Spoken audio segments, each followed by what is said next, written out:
Welcome to the Monday, January 9th Education Committee and Supplementary Regular Meeting of the Board of School Directors, and Happy New Year. I'll turn the meeting over to Mr. Copeland. Thank you, Dr. Van Lynch. Good evening, everyone. We're really pleased this evening to be able to make two presentations for you. The first being an update on our strategic plan. Each month this year, at the Curriculum Committee of the Board of Education, the administration will be presenting updates on the strategic plan. It's moving along, and we're really pleased with that. And then the part two of our presentation on school performance profile. And there's one more after that. I don't know if it's the Rocky trilogy or if it's the Godfather trilogy, but we're gonna continue through that. Before I turn it over to Dr. Eveslag, I just thought I'd mention one of the things I enjoy the most is speaking with our students. And last week, early in the week, we scheduled a session. We invited, I guess, about 650, 700 of last year's graduates to come in over the break. And they came in the first week of January, had an opportunity to hear about their, I think all of them were in their freshman year in college. I don't think anybody took a year off or anything. But, and the question to them was, how do we do? How do you think you stack up with your colleagues in school? And I learned a tremendous amount, and that's going to find its way into future strategic plans too, and talking with our alumni. So that was the highlight of my week anyway, up until now. Dr. Eveslag. Thank you, Mr. Copeland. Good evening, everyone. Happy New Year.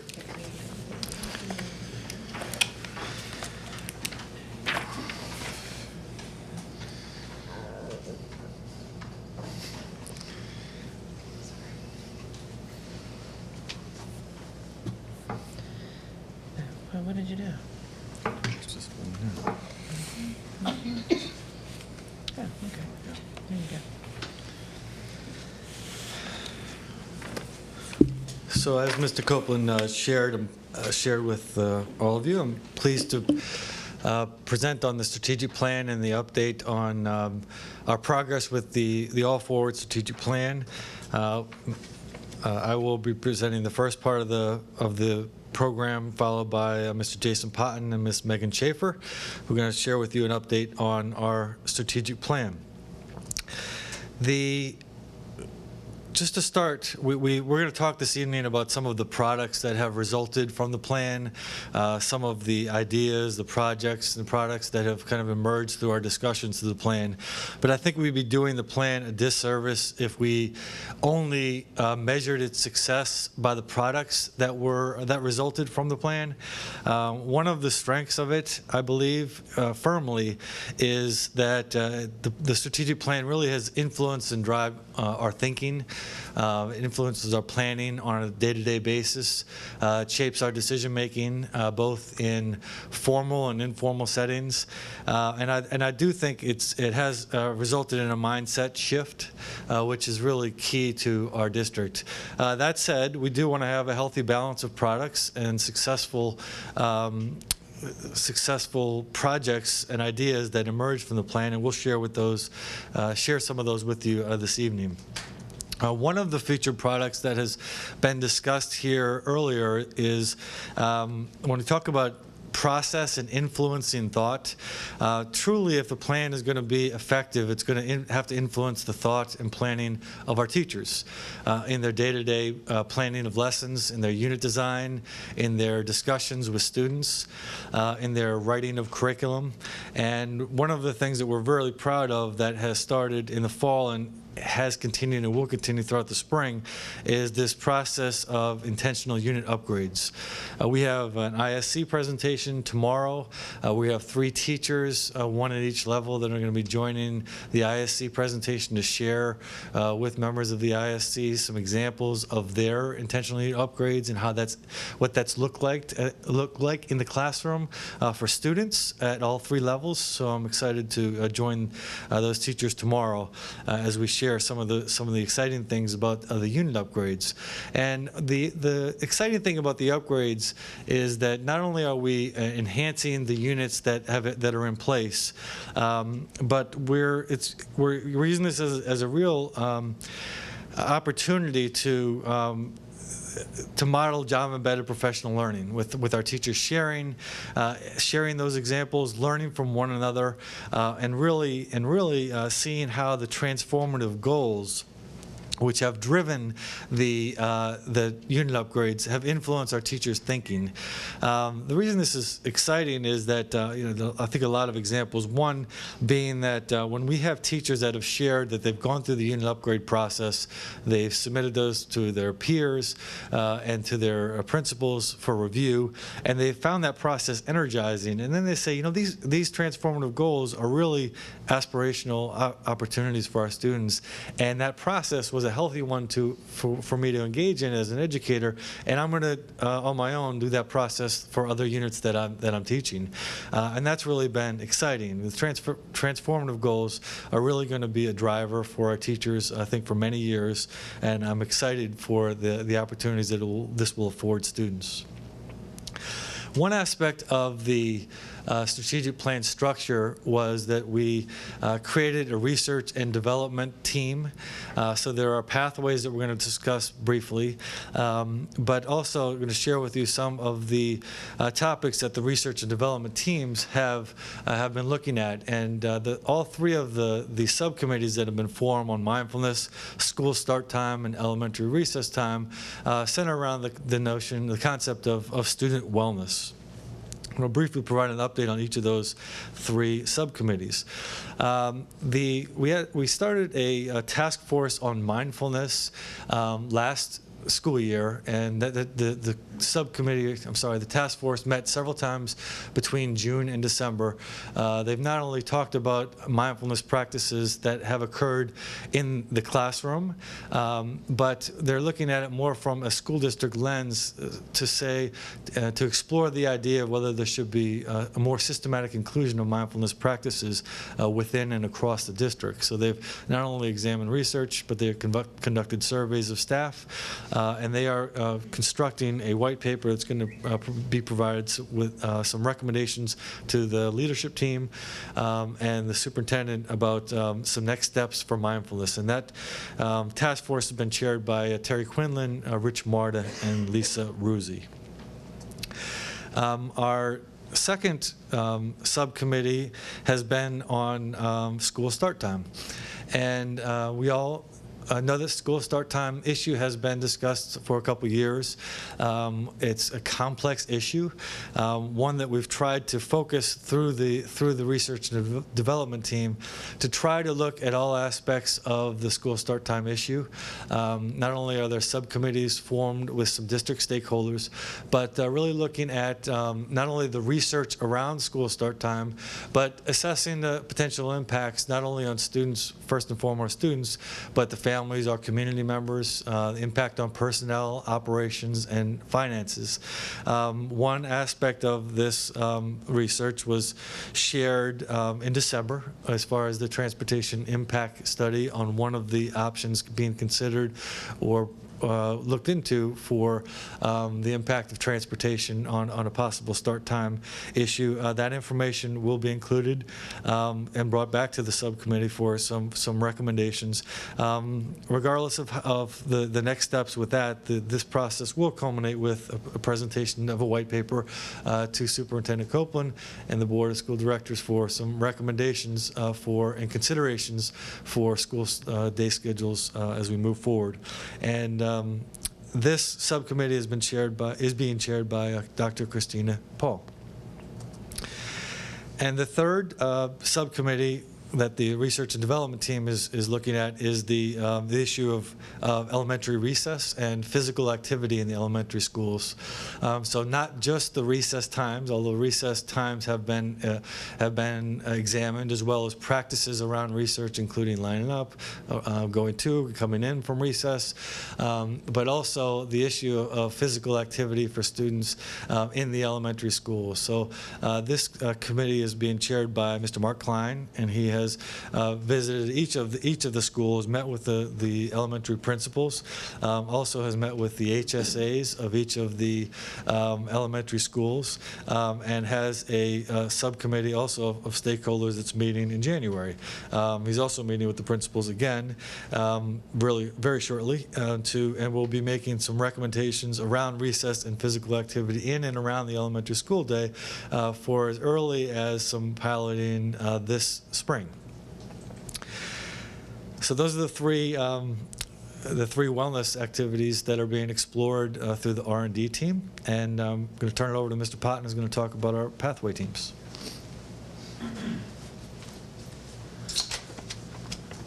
Good evening.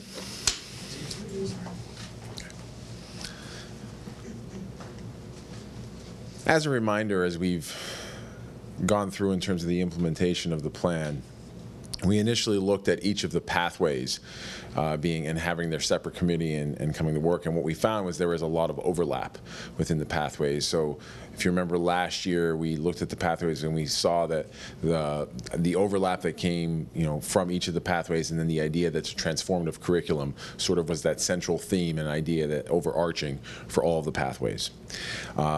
And I share this with you, again, in terms of a reminder of what Dr. Everslot has spoken about with regard to process and product, and the idea that the process that has taken place with regard to the transformative goals, our work with the consultants, and many of the things that we're about to share in terms of how these ideas have come to fruition and what we're looking forward to doing and having take place here in the Lower Merion School District. The first pathway that we'll look at is the transformative curriculum. And what each pathway team was sort of tasked with was this list of ideas and things to look into, with the expectation of a recommendation by the end of this year. So some of the things that the transformative curriculum currently have in place or have put in place are the maker spaces, which are in all of the elementary schools. These include actual spaces or carts, the new computer science seminar course, and the new communication course design.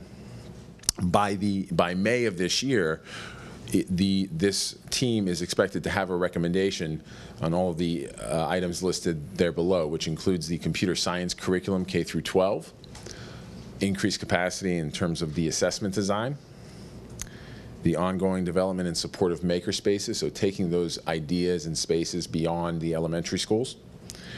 Pathways for learning at the high school. These are pathways in which we identify with a child what it is they wish to do or where they might go in terms of their career and graduation and what they're looking at college, and a set course from freshman year on in terms of linked courses that they would be taking throughout. So giving them basically a clear path and plan as they go through high school. They are investigating interdisciplinary programs at the high school, looking at a K through 12 portfolio system for student work, which you'll also see align with the next pathway, and then looking at a protocol for examining curriculum, again, driven by the transformative goals. So those goals, as Dr. Everslag spoke about, are not just specifically with regard to the unit upgrade, but how then we look at curriculum in general. Redefining success. The revised grading scale, which was put into place for this year, is currently in place. And by May, again, of this year, they're looking to have a elementary report card, which will be piloted for next year. They are currently investigating the benefits of grade weighting, class rank, and valedictorian, and perhaps those negative unintended consequences. Looking again at benefits or perhaps drawbacks of all classes being included, calculation of a student's GPA. I mentioned the overlap with transformative curriculum, so this is the idea of that development of a student portfolio to assess performance, so collecting it with transformative curriculum and now assessing it. And then looking also at using, through our current system management of Power School, a secondary skills-based grade reporting. The student-driven schools pathway, we have completed focus groups in grades K through 12 and are sharing those results with the GO team and looking for how can we get that concept of student voice to take place annually in the district. Having participated in the focus groups at both the middle and high school levels, I will say again, as Mr. Copeland spoke about, speaking with students about their experiences is really a joy. For the second semester of this year, they're looking to consider scheduling of AP assessments, in-class assessments, to help with perhaps overlap so that students aren't getting perhaps more than 1 or 2 assessments in a day at the high school level. And in the middle school, we have tackled the idea of Genius Hour in 6th grade, which is the concept of giving students time to really focus and work on something that they're passionate about and present some information with regard to that. Again, by May, towards the end of this year, we're also looking into the possibility of physical education waivers for students who participate in interscholastic sports. Looking at the middle school schedules and aligning them with increased student input in programming. Looking at quarterly learning plans. So this is looking for to address with students what are their goals for the quarter, what are their goals for the year, what are they focused on, and working with them throughout that. Elementary recess, as Dr. Everslock had spoken about as well, and again looking at the elementary report card with the expectation of a pilot for next year. I'll turn it over to Ms. Schaefer now.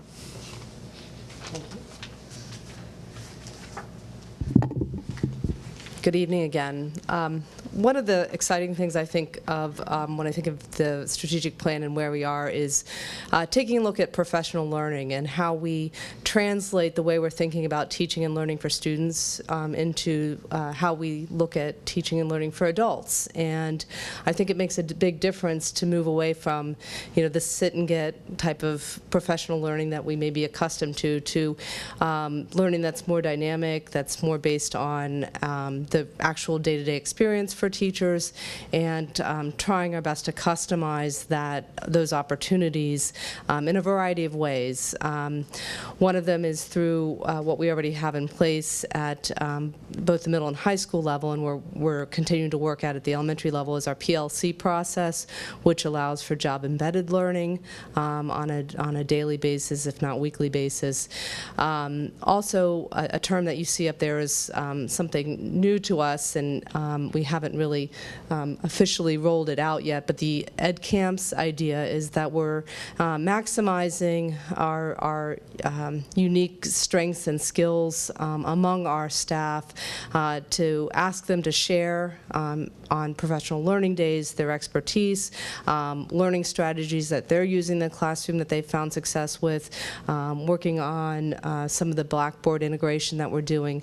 So really capitalizing on our internal resources in ways that allow for our own professionals to shine and share within those professional learning days that we have.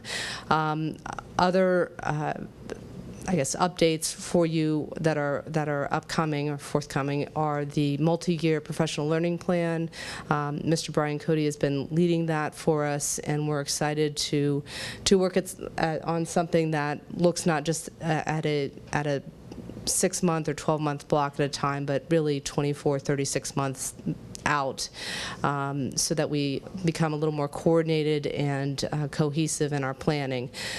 So moving from professional learning into another area that I think is a really important piece of the plan that supports some of the other areas or the other pathways that we've talked about is our spirit of community. And Doug Young has spent a lot of time working on several of the activities that you see under the currently in place bullet. Also, Mr. Copeland has been instrumental in helping us bring together sectors of our community to talk about the strategic plan, talk about ways in which we can partner with those community groups, and making that a routine interaction with those groups and continue that outreach. The Community Resource Network is a group that has come together with the specific purpose of finding ways to better support our teachers in the classroom with both curricular and co-curricular activities. And underlying that is our attempts to find a way or a platform in which, wherein we can, I guess, more completely link those outside resources and our teachers. So that bullet under, by May of 2014, we're hoping to come back to you and let you know that we've adopted a program such as Razor's Edge that will allow us to create a database of stakeholders that will not only support our HSA organizations, but also our teachers in the classroom by identifying those individuals who are in our community and are willing to step up and volunteer and share their expertise. So we're looking forward to moving forward with that in the near future. And finally, as far as our next steps, we are looking to reconvene our steering committee, who was brought together 3 years ago to help us pull together the strategic plan and provide them with an update, get their feedback as to where we are with the projects that we just described for you, as well as, and we talked about this at the CCOB meeting, we are once again under our state mandate to have a comprehensive plan, beginning that process to look at our comprehensive plan, which does serve as a complement to this broader strategic plan that we have, but is also a compliance document that we'll be working on and looking to the steering committee to help review that with us.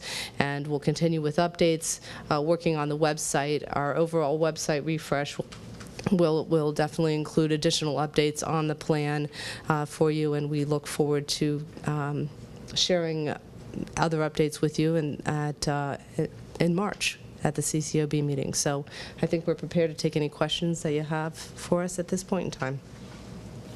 Thank you very much for the presentation. Questions from the board? Were you all at CCOB, Dr. O'Leary? I was at CCOB, but at one point you said there was secondary skills-based reporting.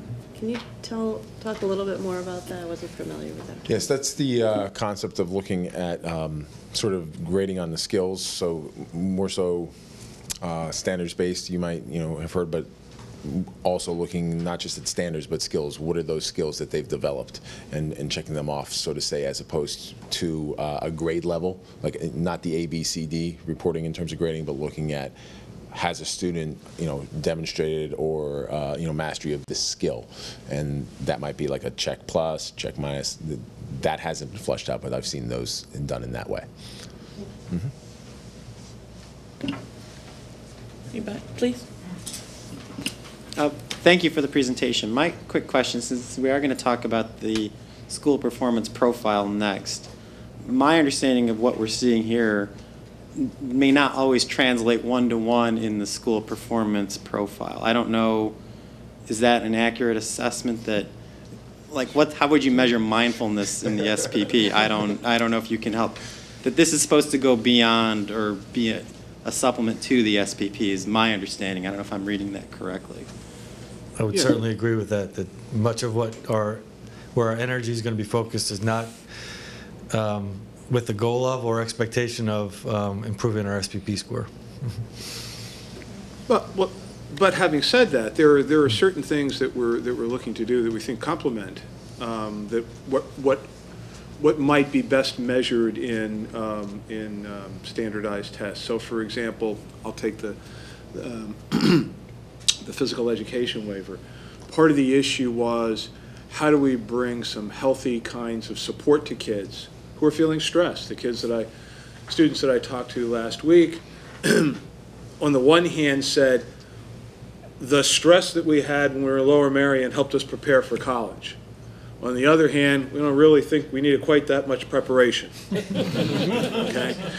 So if you can provide students with more opportunities for respite and study and that kind of thing during the day without taking another class or something like that, then there might be some relationship between how well they do, academically. So there's certainly not an abandonment of those things which are academic, but how do we do that in a way that goes beyond that? Dr. O'Leary was asking about the skills, and I was talking with supervisor today about social studies, for example. So that it's more than just a regurgitation of facts. It's what skills are necessary to acquire those facts or those knowledge. We're going to really put a premium on understanding and analyzing primary sources, as an example. So that's something, or I think we talked at the beginning of one of our meetings, well, how do we help students understand what's fake news? Because that, while it may not end up on a test, the discernment of that is an important skill that may help them academically as we move on.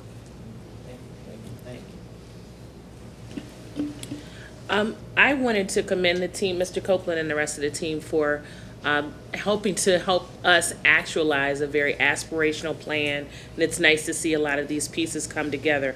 I'm interested in hearing about some of the continued challenges, because I know, we had a number of things that we needed to think about in terms of transforming the curriculum and, a number of tasks that we wanted to complete, but some challenges that you think are still in place that we need to maybe rethink, or things that we're considering with regard to how do we resolve some of those? Well, I think one of the things that we might have learned through the intentional unit upgrade process is that a process, well, we can have a lot of confidence in it, bringing it to scale is challenging, and like many of the goals that we hope to report on later this year are going to be in small form, maybe really pure. Bringing them across the district is going to be challenging. I'm sorry. Excuse me. That's always a challenge, right? Yeah. So I'm not. No, that's great. That's helpful. I think an overall umbrella challenge is moving a district forward that's already doing really well. So there's not a, you've got to, there's a sense that, well, we're doing really well, why are we altering what we're doing? And getting over that and saying, you don't have to abandon the quality of the output, but there's more to it than that, and that's there. Secondly, the universality of it. So that there's still students who may struggle in a particular area or have particular needs, and this is, we emphasize the term all forward. It's everybody moves forward, not just some. Please. So thank you for the presentation, and it gets better every time. So no, we just heard it recently at CCOB. But one of the things that I know that we had talked a bit about at CCOB and a little bit afterwards was how are we communicating this to, across the district, both to, to everybody, to all stakeholders, obviously, particularly, teachers, families, students. We talked about potentially having this presentation go to ISC if they're interested, and we talked about ways of possibly bringing some of this information to families through the schools, rather than sort of expecting them to come to us, which is always a challenge. And so potentially having something, I think you were working on, to be able to give out, to have ready when there's a performance at one of the schools, or just some kind of different ways. We were just thinking about different ways of communicating, which I think is really important. So, I know that you're working on some things, and just would encourage you to continue. They're to do thrilled that. that you asked that. You want to describe what's Okay. going out tomorrow? I was remiss in not explaining this more clearly. We do have a kind of a summary of what was just presented today that is going to be prepared to go out to the community and our teachers and community members to summarize in letter/newsletter form an update on the strategic plan. Hopefully something that's easily digestible but informative. But I think that when you mentioned, Dr. Van Lynch, some challenges, that's been a challenge as well, just keeping even our teachers and all members of the community kind of up to date on all of the efforts that are even being explored. And so we hope that this is one small step that can help provide some information. And we do hope that the word gets out and that our March and May presentations in this format are perhaps better attended. Just one more question around the PE waivers, and maybe Mr. Copeland can help me. Do we need permission from the state to be able to have our students substitute athletic participation with PE requirement? Hope not. My understanding is that it's something that we can do. Okay. All right. As part of the group that's looking into that, they're investigating that. Okay. There are Yes, some, please make sure. Thank you. no, that they are definitely looking into the requirements. Please, Ms. Pollard. Thank you for the presentation. I wasn't able to make the curriculum meeting, but I was trying to find it in the slides. But you had said that you're working on identifying things that children want to do and being able to give them a direction so that at 12th grade they will have been able to been on track. And that's my question, tracking. There's a challenge in that? Sure. So the idea of the pathways for learning, not tracking as if I am a 9th grader and I want to be an engineer, therefore I have to take these courses, but rather a recommendation of course of study across disciplines, that if this is an area of interest for me, these might be some courses that we would consider.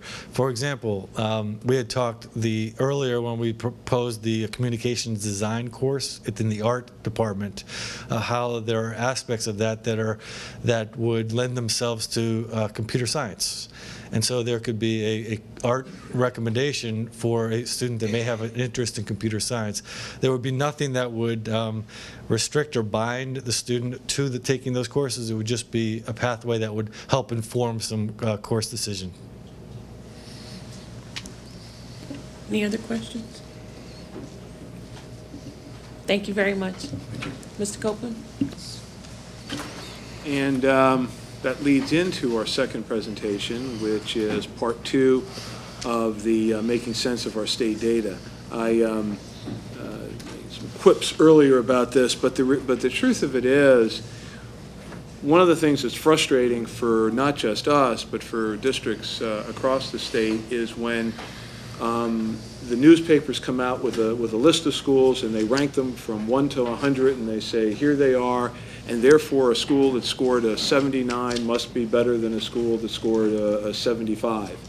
And I would argue that the assumption that that's based on is foolhardy, and it is so disruptive to the process that it stops people from examining the data and then making use of it, because you end up saying, this doesn't make sense. There's good information that comes out of some of the assessments that we use. It loses, in my mind, its value when you reduce it to a single number. So what we've looked to do this year in particular is to go in depth and to really explain what goes into some of these things. It's always frustrating for me when we do these things. There's no press, there's no media.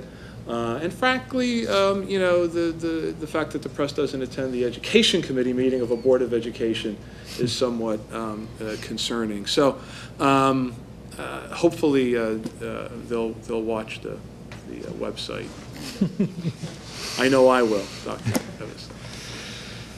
So thank you, Mr. Copeland, for that introduction and for helping us make sense of our state data. And from that, as you had said, we feel like there's a lot of valuable information that we can learn from examining our state data from many perspectives, not only about our students, but about ourselves as educators, our curriculum as a structure.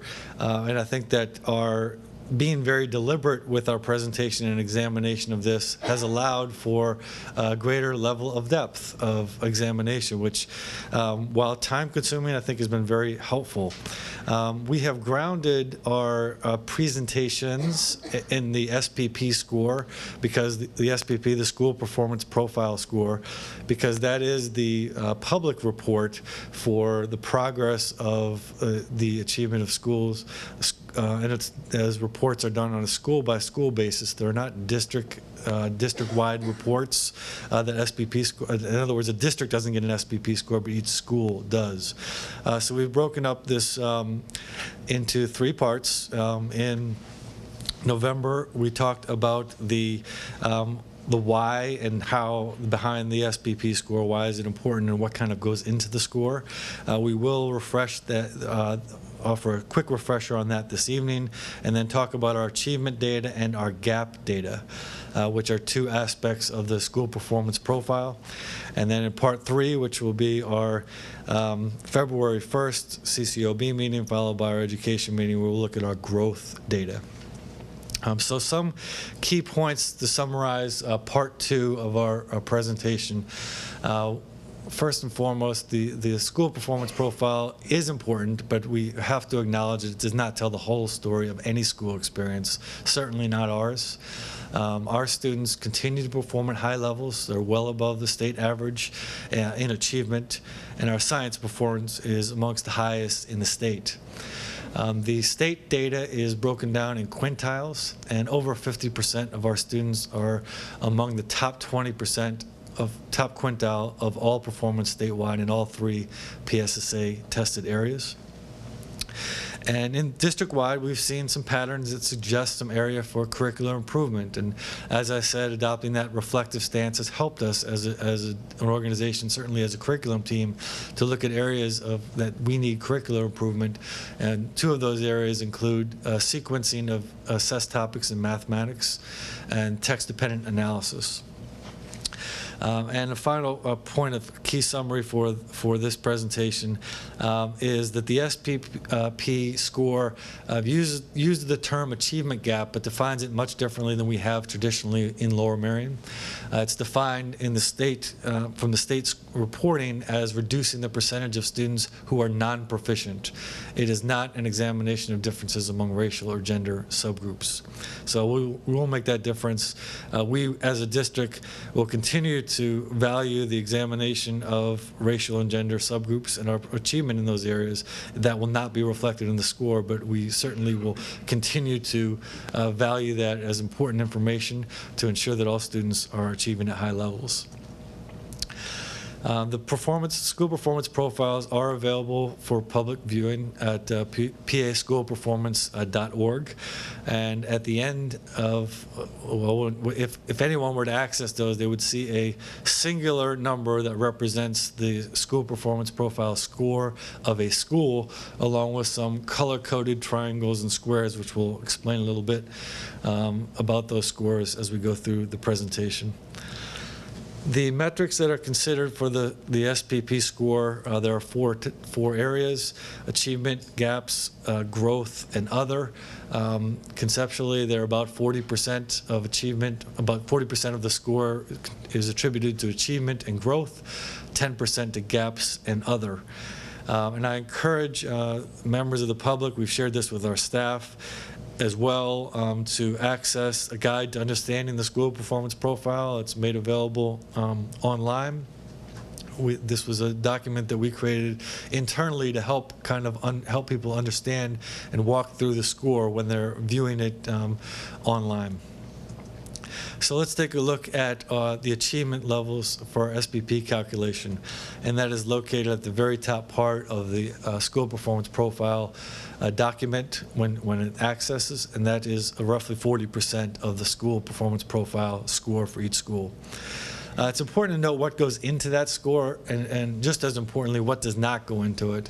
So at the elementary level, for example, achievement for the entire school is considered only by PSSA data and math English and Language Arts and Science for grades 3, 4, and 5. So there is no performance of students kindergarten, first or second that contribute in any way directly to the school performance profile. Certainly those students will, in the future, have a role in contributing directly to the score, but certainly not last year. There is no other additional achievement data beyond the PSSA tested areas in elementary or middle. And the 3 tested areas that contribute to the achievement of the high school performance profile are the Algebra 1, Biology, and Literature Keystone exams, all of which are taken by the time a student is, most students leave 10th grade.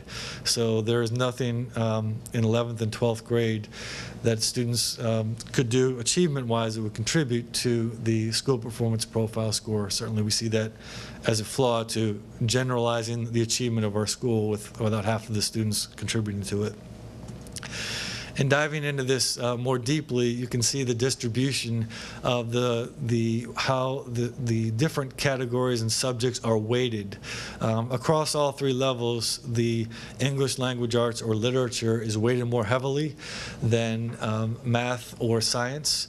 But even if you were to examine that more closely, if you were to look at the elementary breakdown, for example, the 4th grade science exam contributes 7.5 of the 100 points for the SPP score. That is equal to the math of all 3 grades that are tested, 3, 4, 5, or in essence, one 4th grade science test is worth as much as your entire school of math. And the 3rd grade ELA is worth more than both of those. So you can see that the weighting that the state has applied. That's similarly for the similar distribution of the middle school with the 8th grade science test weighting as much as all 3 grades of math. And at the high school level, your literature keystone is worth as much as your algebra and biology put together. So again, information that you know to help you interpret it. The state made that decision, and that's its level of contribution to the score. So what does the achievement look like in our school district? Achievement, again, as considered by the SPP score. The grade 3 to 8 PSSA scores for 2016 for math, English, Language Arts, and Science, as you can see, are well above the state average. And should note that this is of the students who participated. So we'll be calling the test the students who the data that will be shown will be the students who participated in the test. Included in that are students in 2016 that opted out of the test. Under Chapter 4, the parents have the right to opt out their students from the PSSA testing, and the impact of our opt-outs is between 9 and 19% per grade of students that did not participate in the PSSA. So the data that we show is only of those that participated in the assessment. So if you were to, these numbers are a little bit small, but if you were to compare the data from 2016 to 2015, you're really looking at these numbers all the way to the right. And the numbers for 2000, in all 3 categories they're very close but slightly higher in 2016 than 2015. So our achievement did go up from it, as measured by the PSSA in these 3 tested areas, grade 3 to 8. This is the school performance profile results for, the achievement results for 2016 PSSA math. One of the things that even the numbers may be a little bit difficult to see, if you look at each of these, each of the grade levels down the left-hand side, there's district and then state, district and then state. One unfortunate trend, if you look at the state trend for the math data, starting in grades 3, it goes down every year from 3 to 8. So the state data for math and PSSA starts at 54.4% in grade 3 and goes all the way down to 31.2%. It declines every single year. It's certainly an unfortunate trend statewide. Our decline mirrors that, not quite to the same extent, but our scores unfortunately do follow that trend and go down from 3 to 8 in mathematics, although we're considerably higher than the state average. This same data is reflected here just a little more visually without the numbers to show our distribution of proficiency categories by grade. And again, that does mirror the state as far as the number of students that fall in the basic or below basic range as students get older, unfortunately. Those same trends do not exist in ELA. The numbers remain relatively more consistent. There is a slight drop in 8th grade. Again, our numbers are considerably higher than the states, but that trend is similar. And that is the distribution. If you look at the proficiency distribution of students in 8th grade, 3 to 8 in ELA. And our science trends from district to state, science is only tested in the PSSAs on the 4th and 8th grade level, and the trends almost statistically mirror one another, 4th to 8th, or between us and the state, as far as 8th grade being lower than 4th grade, but still us remaining consistently higher than state average, and that is the distribution more visually from 3 to 8. Some summary statements about the PSSA results. From an achievement standpoint, the data trends in the state are mostly mirrored in the district. Changes from 2000 to 15-16 were negligible in ELA and in science. Our overall differences in math from 2015 to 16 was negligible. We actually went up. However, there was much greater fluctuation in math. From 2015 to 2016, with 4 of the 6 tested grades showing improvement, and some grades showing significant decline. So the fluctuations were much more, which has raised more questions and certainly requires other data points. And because the number of students who opted out was high, up to 19% in some grades, we do consider it to be a factor. We're not going to draw any statistical conclusions with what impact it would have had on the potential PSSA results. Transitioning to Keystones. Keystone exams are harder to evaluate year to year because the contribution to the school performance profile looks at the highest achievement of the current junior class. So this data here, that's on the far left, is the data of our current seniors, so last year's junior class, and of them, by the time they were juniors, this would include any time that they tested and possibly retested, you can see that their advanced proficiency rates are at lowest of 89.5 up to 94.1 district-wide. That includes both the data at both high schools. When breaking that down by the 3 testing disciplines, on the Keystone assessments, you can see the distribution of the proficiency categories from below basic, proficient, and advanced.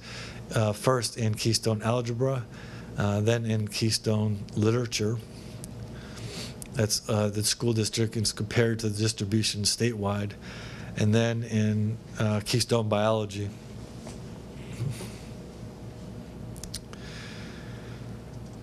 Some additional achievement findings. As shared earlier, we have seen a trend in ELA that indicates a need for greater level of focus on the skill of text-dependent analysis from elementary, middle, and through high school.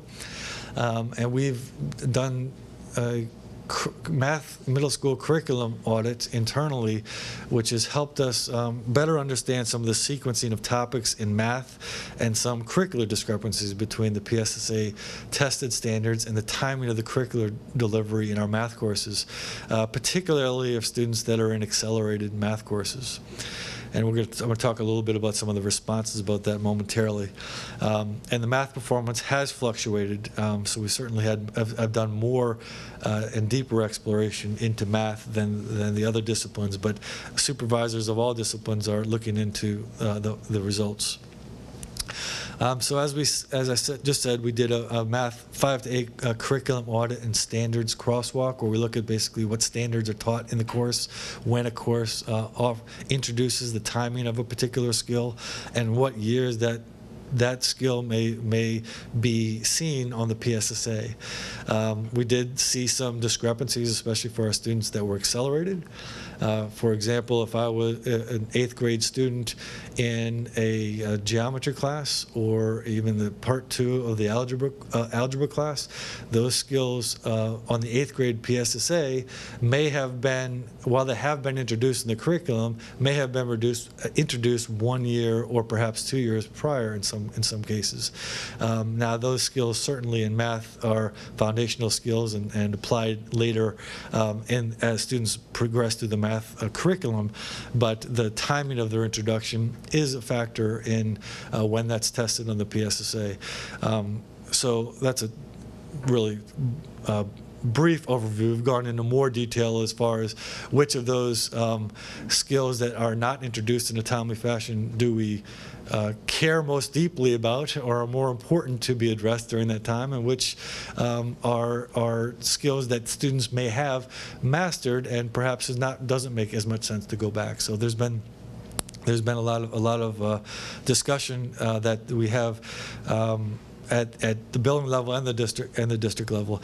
There have been middle school math data teams created. They meet regularly with the curriculum supervisors, administrators at the middle schools, and math teachers.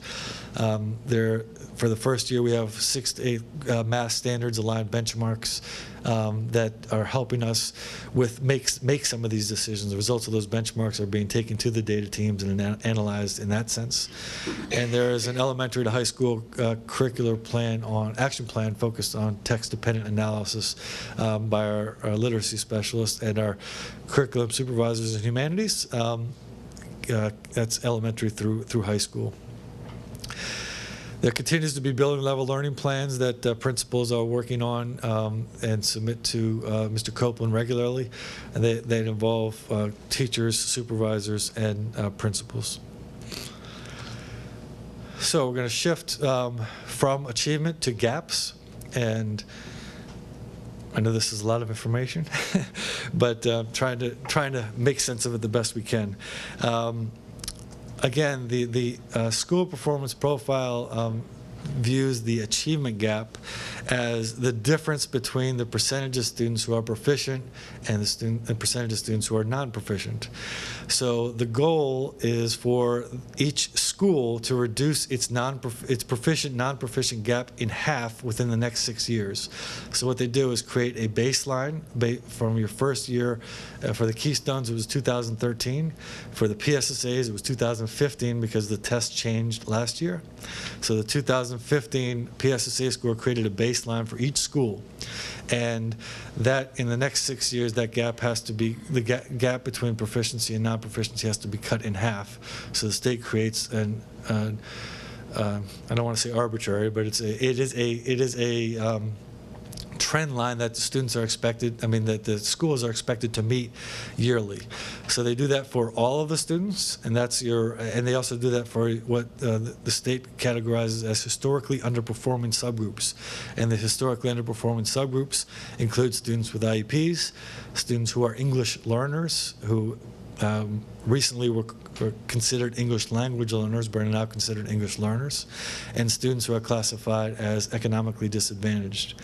And just a reminder, as I said, this does not address racial gaps or gender gaps.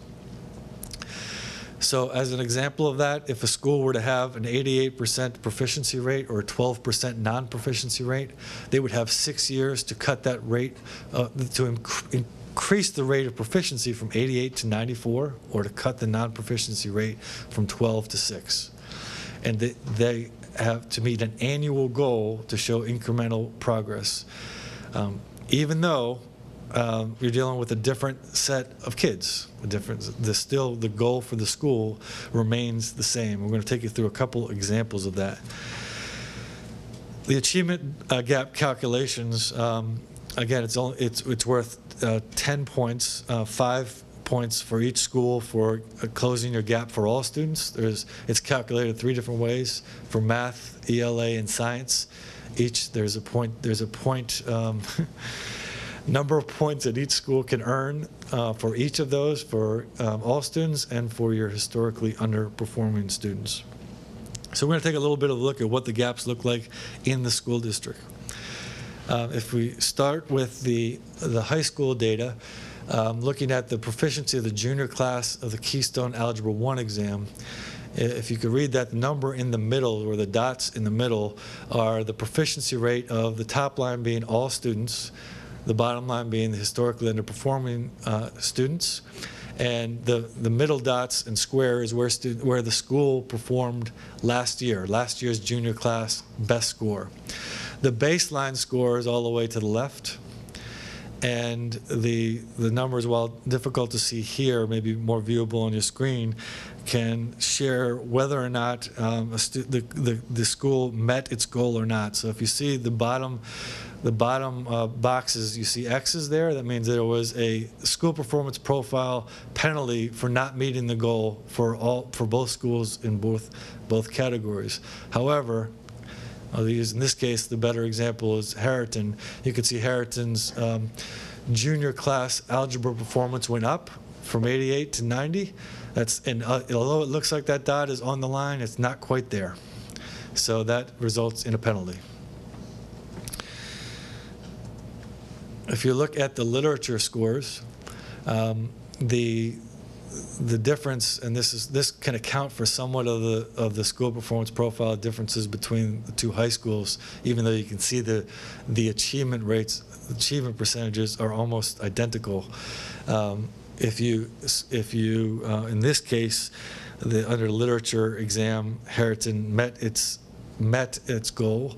Lower Merion did not, but if you also look at this more closely, you can see the baseline for Lower Merion, which was 95.17% in 2013, and then Harriton was 91.52 in 2013. Having that higher baseline makes closing the gap every year more difficult.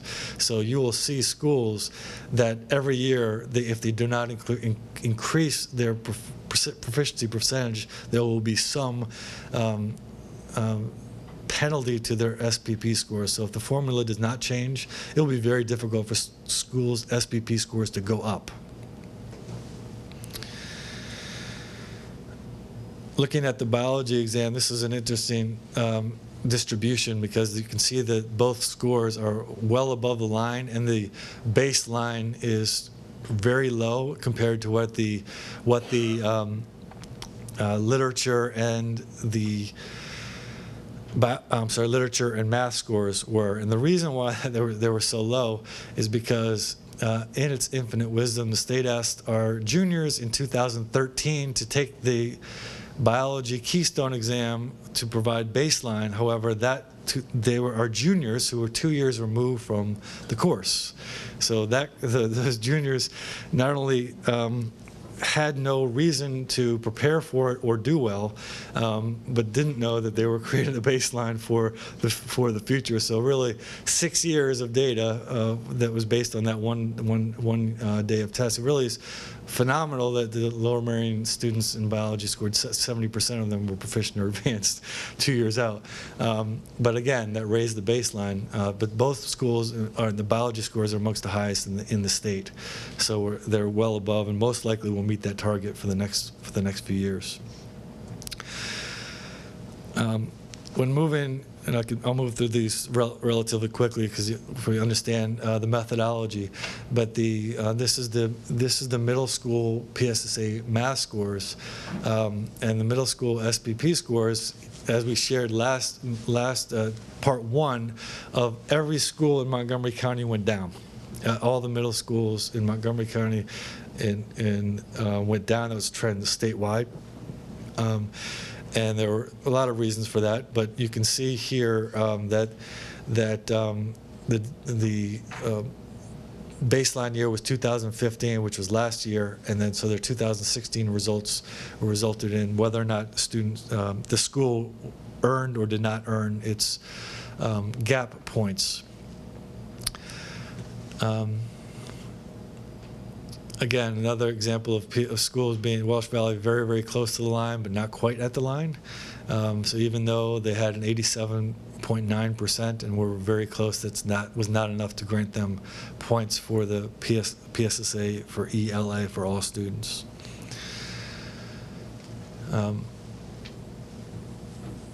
There are examples throughout, and you'll see one in just a moment with the science. But the science is pretty significant in that Bala-Cynwyd again showed an increase in their 8th grade science, not enough to get your gap goal.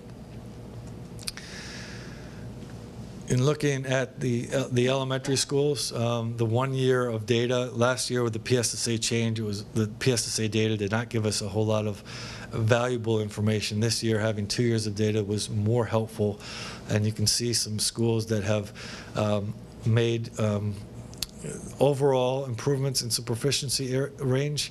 Again, just to caution you, fifth graders who tested last year are not in this group. Second graders who did not test last year are in this group. This is half of your students, so be cautious in drawing any sweeping conclusions based on this. So your ELA data. Some schools, again, very, very close to their trend line of expectation. Some met, some did not meet. Can account for some differences between the schools. Perhaps the strongest example of how ridiculously difficult it is to improve your proficiency is when you look at the elementary science scores. Cynwyd Elementary School in the top left corner had a proficiency rate at 97.5%, their baseline year. They almost mirrored that and did not received, including their historically underperforming students were above 90. They were above 92%. Still received a SPP penalty as a result of this. So, difficult it will continue to be difficult for Cynwyd to meet those needs up until 2021, assuming, I shouldn't say needs, those state set goals of growth. So just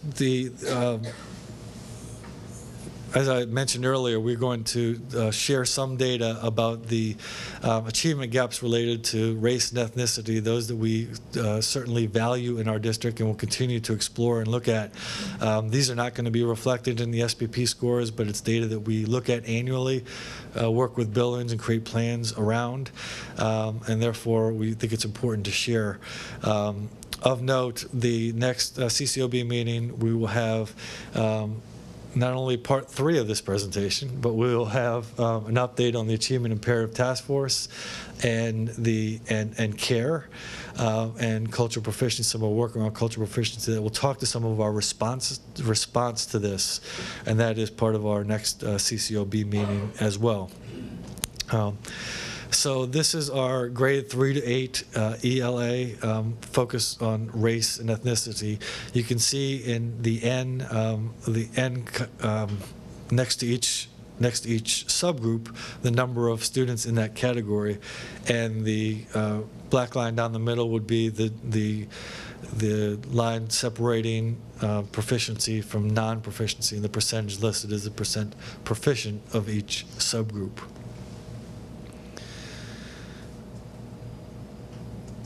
ELA, math. Again, we see some discouraging trends of achievement of some of our racial subgroups, Hispanic and African American students scoring not in the area that we would expect or hope. The science score, this is grade 4 and grade 8 PSSA science.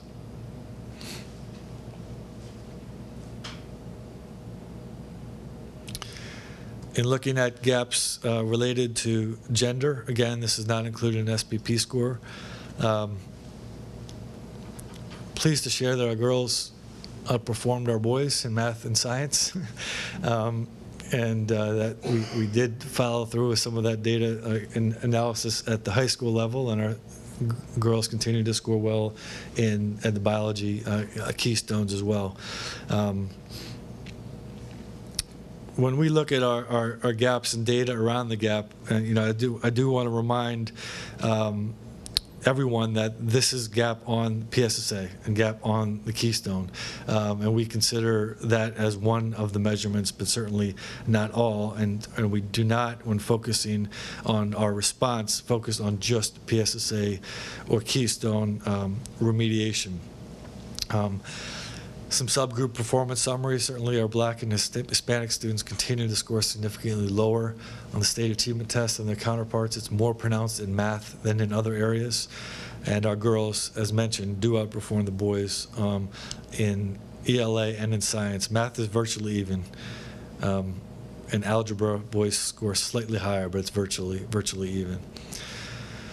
So what we're doing in response, and again, this will be part of our conversation at the next CCOB meeting as well, as we look at our gaps and talk about some of the efforts of the Achievement Imperative Task Force, CARE, and cultural proficiency. At our CARE meeting this week, our principals are going to be sharing their cultural proficiency plans with the members of the community and teachers that they've been working on in building groups. Our Achievement Imperative Task Force continues to explore on-ramps, jump starts, restorative practices, in-class supports, and family engagement. Those are currently the subgroups of the task force. And as I mentioned, we're exploring data to the student level, and we firmly believe that closing the achievement gap goes well beyond PSSA scores and keystone scores. We are on an ongoing basis identifying potential students for acceleration, for advancement, for inclusion in IB, AP, and honors opportunities that will continue to find enrichment K through 12 for students in efforts to close the gap. And there's going to be continue to be building level and curriculum level collaboration around creating plans.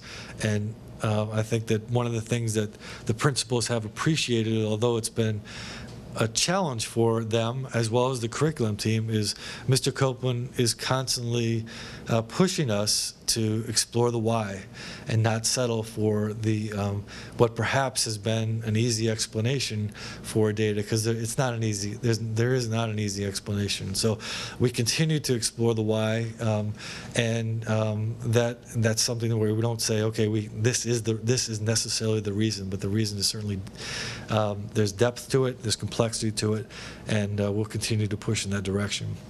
And we also will continue to collect and connect data across disciplines. Thinking about ELA and improvement only in English class is not a sound approach. It's a simple approach, and we certainly address things in a more complex manner. So I will this is some data statements that we've shared in the past, but they're kind of just general philosophy statements on data. And our next conversation on this would be February 1st, in addition to the presentation on CARE and the task force.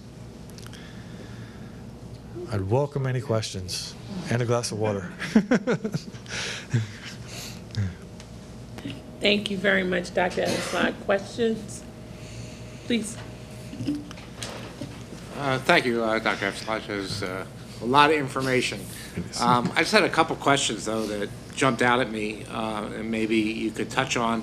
One was the the opt-out rate that increased from the 3rd to the 8th grade from like 9% to 20%. I was wondering if you had any inkling or why, who was opting out and what was happening on that angle, and whether if we have any sort of solid information in terms of who actually are, who are the opt-outs, any particular, or is it just across the board, or any particular? Yeah, I'm not sure if I can answer the why. Or why the trend was greater at the middle school level. I think part of that, if I were to guess, would be community dialogue and parents and students talking amongst themselves about possibilities. And healthy conversations around that. We didn't do a statistical analysis of what scores would have been had those who have opted out participated, but we did note that students that did opt out were across the board, and there were students that have in previous years scored in a range of proficiency categories. So it was really hard to generalize what the group would, kind of the character of the group. Do you see that trend continuing? I mean, the opt-out, is that going up every year in the? It has gone up the last 2 years. So the student, the process is after we inform the community about the timing of the test, the state has the guidelines for what a family has to go through in order to, the steps they need to take before opting out. So we don't really have a way to predict that, except for past behavior. So we're expecting, I would expect that the opt-out rates would be comparable. I just have one other quick question. I noticed with regard on the math scores that on both the state and the district going down over from 3rd to 8th grade. And I was wondering if you had any inkling or any opinion or issue as to whether that's a testing issue or whether that's whether our students really are math ability is decreasing, or whether it's a question of a problem with the testing, since it seems to be limited to math and not to the language and science. Yes. So I don't think our math skills are decreasing. I do think that this is something that we've talked about with other districts, and other districts are experiencing as the state trend shows. When the state adopted PA Core for math, the complexity of the math problems became deeper, and they're very long, complex, multi-step problems. That I would argue there's a lot of value to students really analyzing that type of problem. That said, not all textbooks, curriculums that schools have used,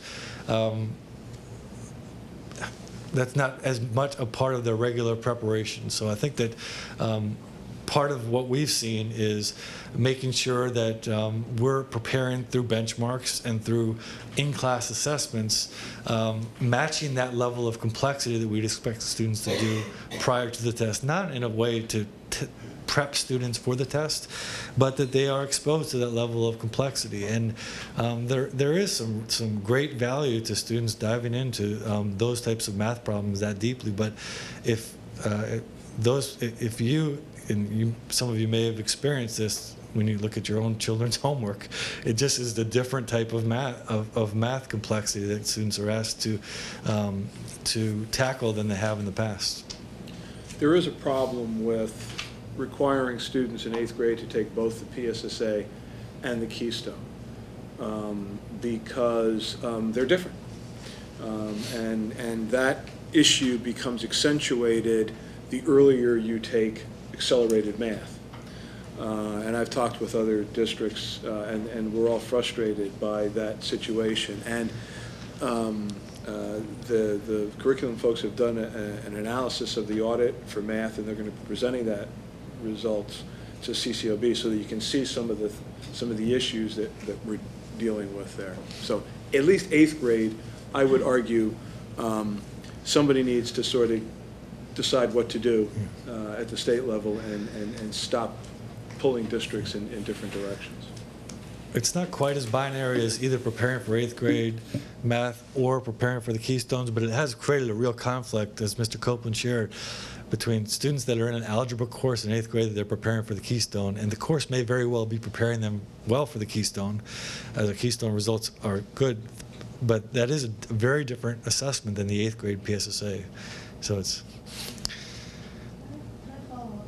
I'm sorry, while we're on the math, to what extent are these complex math problems still math problems and not short articles, find the math in them?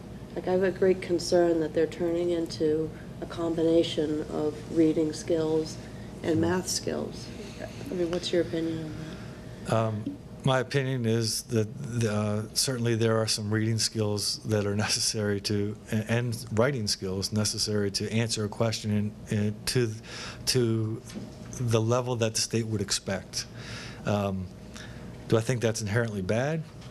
Not necessarily, but it may not tease out a particular skill as a simple math problem. Well, so if we're going to move that, you know, what you call the level of complexity, if we're going to move that into the classroom, I want to make sure that we don't frustrate children who are verbally weaker and take away the place that they might shine. I don't get the sense that the language skills are so sophisticated. You've got multi-step problems, and as opposed to a sort of a straight problem. The reading issue is glaring for me in the 4th grade science. That is almost, you know, I'd argue from the released problems, a reading test and not a science test. I don't know that's true with the math. Certainly there's language, certainly there's, and they are problem solving, not just sort of algorithms wrapped in words like the old style word problems. So it really is asking you to make some application decisions around mathematics. I think that's a good thing. In terms of the actuality of it, that's part of the problem we have. We don't get to see the actual problems. And I've sort of had this running disagreement with the state that says if you want alignment between what's taught and assessed, you have to give us the opportunity to look at the test so that we can have a better idea not only of what students understood, but what they didn't understood or what the misunderstandings were. And absent the work, that's just that much more difficult to do. They say, well, it's expensive, and I say, well, that's too darn bad because this is important stuff. But also say that with the reauthorization of the Elementary Secondary Act, there's now more determination on the part of the state for how the assessment is supposed to look and where to go. So now they really have, the state doesn't have the federal government to blame anymore. They have some opportunities to sort of get it done better than they've done it in the past. And I would really urge people, and we've got a lot of activism in the community, urge people to let folks at the state level know now's the time to step up and make these assessments useful for schools if you're going to continue to do them. Thank you for the presentation again. I'm looking at the 3 to 8, PSSA 2016 3 to 8 math scores with a focus on race and ethnicity. Obviously, those numbers are not what we wanted to see. My understanding is, correct me if I'm wrong, that with the PSSAs in general, with the change in the scores, the numbers in the proficient have sort of declined between the earlier tests, correct? Is that? Yeah, I don't think it would be appropriate comparison to compare proficiency percentages now compared to 5 years ago. Right. So given that, how do we evaluate what we're doing? Because obviously, and I know that we're going to be discussing this in CCOB, and then in the next education meeting, and so perhaps this would be sort of something we can move forward to hear more about. But, my question is, how do we evaluate? I mean, clearly, we've been putting a lot of resources to, helping students across, all of our students to achieve, and we don't want to see the PSSAs as the only indication of achievement, right? So we have all of these different factors. The test has shifted. We don't want to just use PSSA scores, and at the same time, clearly this is not what we want to be seeing. So I guess what I'm looking for, maybe perhaps it's not an answer today, but for the next curriculum committee meeting, of sort of how are we deciding whether what we're doing is in fact effective? I mean, it's a great question, and I would argue that regardless of whether we're comparing the percentages over time or not, what we do know is this percentage is far too low, and that these students have skills that need to be addressed. One of the advantages, well, one of the hopes of having a data team is to be able to take the data to the student level and look at look, there may be students that, regardless of ethnicity, are showing growth that is really promising, and that may not result in a change in proficiency level. So, I think we have to be cautious about overgeneralizing without looking at the student level and looking at multiple data points. But certainly, that requires us looking at ourselves, our instructional practices, our curriculum, our interventions in class to try to support students. So we look at it from a lot of different angles. But we will look at some of that in next month's meeting as well. Thanks for that question, Dr. Gilbert. I had a follow-up as well. So in terms of the numbers with regard to this racial achievement gap in particular, are we dealing with that at the building level, or in what ways is central administration, research and development office, for example, supporting the building with understanding the numbers, identifying what students are having the most challenges, and then how are we aligning curriculum and support for students that are, on that left side of the graph? Sure. Well, we're doing it both at the building level and at the district level. And so one of the advantages of looking at the PSSA data that isn't reflected here is that we can break it down to skills and standards and look at certain trends. And when you see trends like I'll say text-dependent analysis just because that was used throughout the presentation, we see that there are areas of need across grade level, across school, and it certainly lends itself to being more of a curriculum and instruction issue than it would be a student issue. And so that said, there might be ways to address it on the student level as well, but it's a combination of both district and student. What might be helpful is if at a future CCOB meeting we had some principals come in with their building learning plans, showed how they were used, and give you some specifics in terms of how the approach is for students. That would be great. We're already planning on adding a meeting in June, so I'm not sure we have. No, I know. I mean, this is because of all of the activities around the strategic plan and all of the different recommendations and white papers coming forth. We have a very full agenda, but I think that would be, I think it could be an excellent. I'm sorry. I think it can be included in some of the response even next month. We can find a way to show how the plans are part of the response. Right. That would be great. That would be really helpful. Thank you. Thank you again for the presentation. I had two questions that I raised at Curriculum Committee, and I guess, the first is I'm trying to get a sense of, again, the margin of error in all of this. Like, I get the sense that if you're below basic, that's a problem, but if you're 1 or 2 points from basic to proficient, I don't know that that's, if that's an issue that can be addressed. My second issue also, something you did say, Dr. Eveslage, if you're already at 98% of your students advanced or proficient, yes, you want to keep that, but 3 or 4 kids who have a bad day 2 or 3 years from now, you could drop half a percentage point. And along those lines, we talked about this before, with enrollment growth, I don't know what you do with an eighth grader who comes to us as an 8th grader from another state.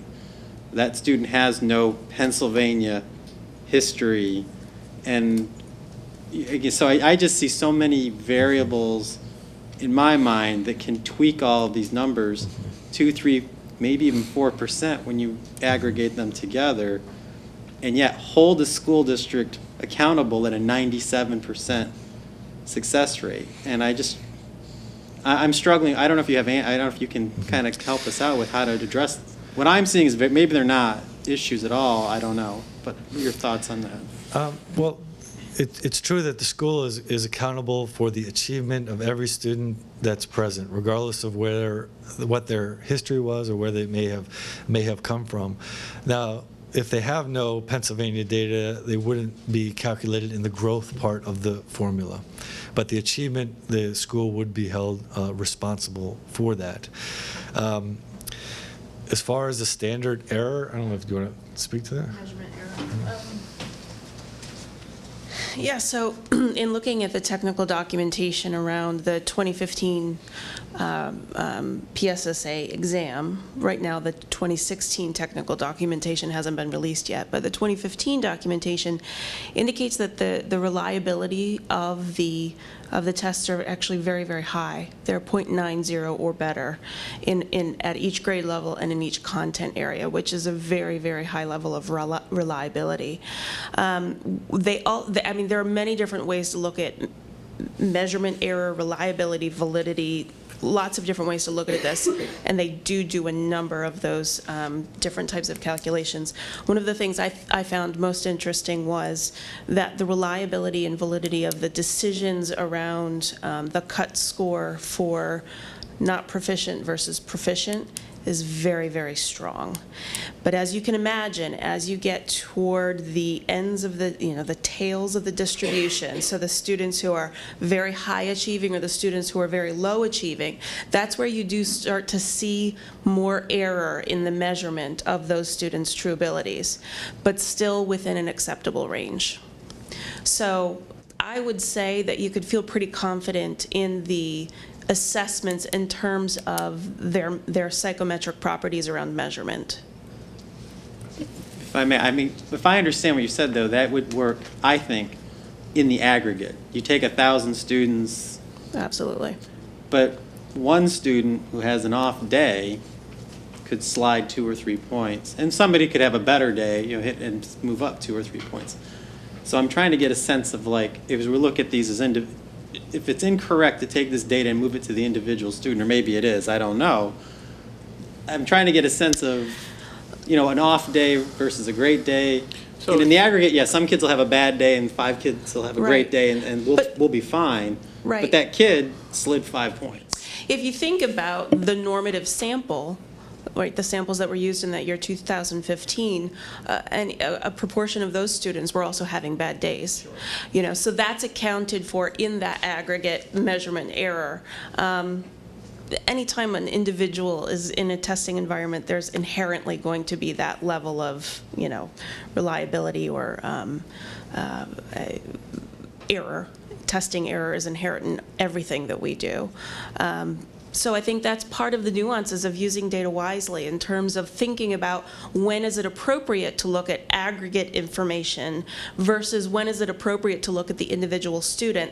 Certainly we're not going to look at an individual student's profile and see that clearly they had a bad day this year compared with previous years, and in some way not think about that. I think that comes back to the nuances of the different ways that you use data and the different purposes for using it.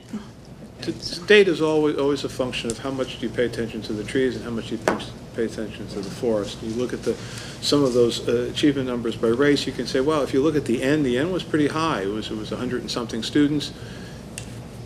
That validates a concern. Okay.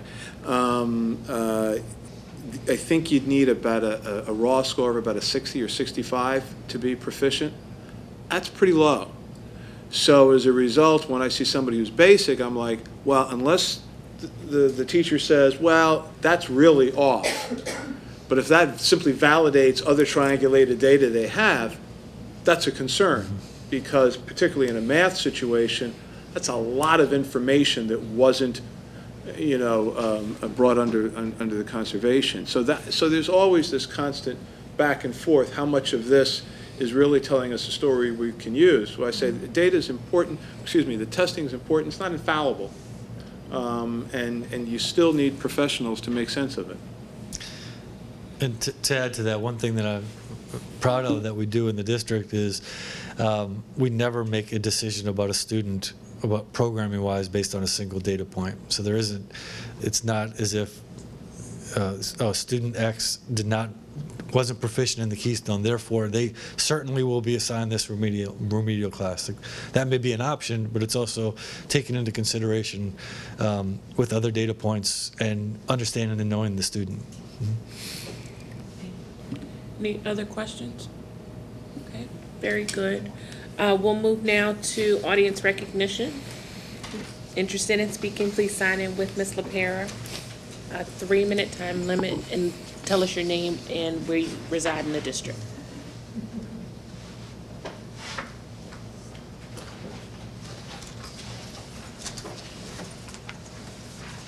Hi, my name's Amy Noor. I live in Penn Valley.